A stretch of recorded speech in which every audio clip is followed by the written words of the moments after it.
I am first of all very much thankful to our honorable MLA from Patri, Mr. Honorable Baba Janiji, who has brought me on this stage and given me smart blessings from a great man where world loves you a lot.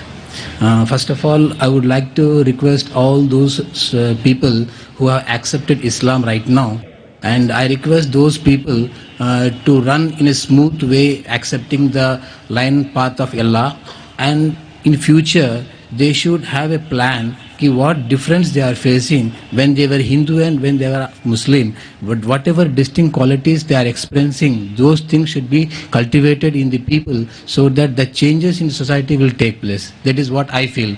My question is that our economy is growing very fast, where every individual of Indian is building up in a huge way, making their pockets with full of money.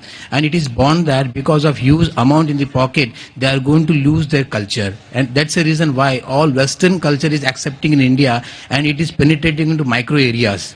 Now the question is that because of your spiritual speeches, because of your what I mean to say, the message given by Allah to the people, what you are passing on, that is penetrating in the deep corners of our people, and because of which in future if something goes wrong, I mean to say that human, as it is written in Quran also, ki girls of our houses, they may come outside, do some illegal things. Even some people, son may treat their parents illegal way. These things are written in the Quran. Because of your speeches, if those things will never happen on this universe, then do you mean to say that whatever written in Quran is true or false?